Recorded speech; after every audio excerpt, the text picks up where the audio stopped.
heavy, and she hugged it closer.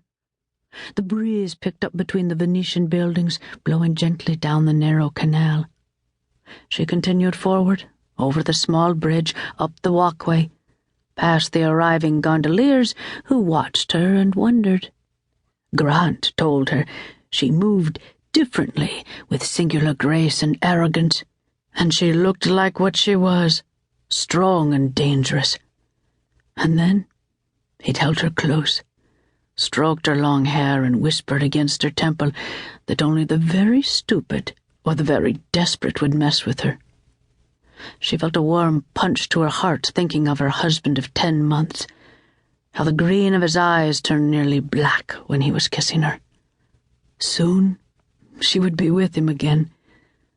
She would give the prize to the client and be gone. She'd fulfilled the first part of the job 3 days earlier, when she'd pulled off one of the most fun heists of her career. She'd dyed her hair the deepest black, worn brown contacts, and used a semi-permanent stain to make her skin appear 2 shades deeper. A process she didn't relish, but it helped her blend in beautifully with the population of Istanbul.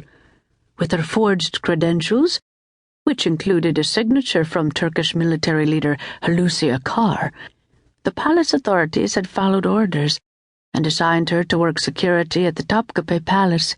It had taken her more than 3 months to work her way out of the harem complex and into special security in the Holy Relics exhibit, where Moses's staff was displayed. Her arms had gotten tired carrying the H&K MP5 machine gun all day. Even with the strap around her neck and shoulder, the carbine got heavy, and being on alert for 12 hours at a time was exhausting.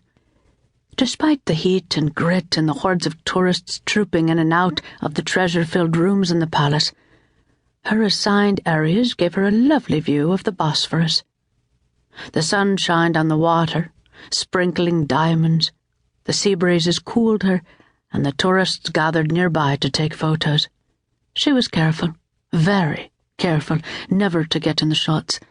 It wouldn't do to have someone post a photo of her on Facebook accidentally, have some government drone monitoring the internet run the photos through facial recognition and blow her cover. She wondered again. Did her unknown client really believe that what she carried in her hands was the very embodiment of power? That what she carried wasn't simply an ancient knob of wood, but the actual staff of Moses? Or, as some called it, Aaron's rod? No matter what it was called, the staff was one of the most sought-after and priceless artifacts in the world, and she'd managed to break into the Holy Relics exhibit after hours and take the staff out of its lighted case after cutting the wires to the security alarm, and disappeared. And that brought a smile of satisfaction. No more inky black hair, no more dark brown eyes. The stain washed away. She was back to her blue eyes, her white skin, and her own dark hair. Yes, it had been a clean, perfectly executed job, one of her best, and she, the fox, had a string of risky, daring jobs behind her. The international news channels were still leading with the theft. No way she was going to take a chance of being caught in the crosshairs. She'd make the delivery, get her other $5 million, go home to Capri, and talk Grant into visiting Australia or America, anywhere away from Europe. He was due for a vacation, having spent the last 3 months in Afghanistan guarding a high-ranking British officer. The house she was going to was only a drop site. She'd used this protocol many times. Empty house, the owner's probably on vacation. Clients rarely wanted the fox to know where they lived. She wondered who would be there to receive the stolen staff.